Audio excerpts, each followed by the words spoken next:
Good morning, good afternoon, good evening. Welcome back to our daily prayer and scripture. Today is June 25, 2025.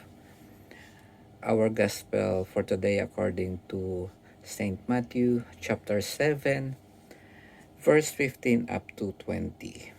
Papuri sa iyo, Panginoon. Mag-ingat kayo sa mga bulaang propeta.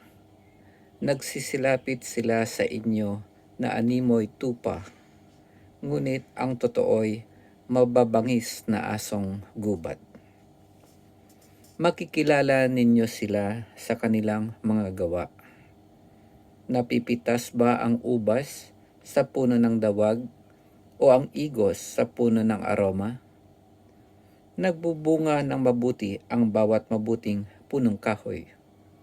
Subalit nagbubunga ng masama ang masamang punong kahoy. Hindi maaaring magbunga ng masama ang mabuting punong kahoy, ni ng mabuti ang masamang punong kahoy.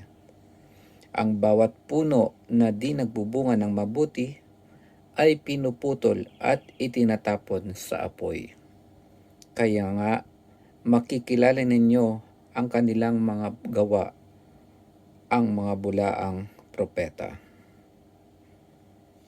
Ito ang mabuting balita ng ating Panginoon. Pinupuri ka namin, Panginoong Hesukristo. God bless po mga kapatid.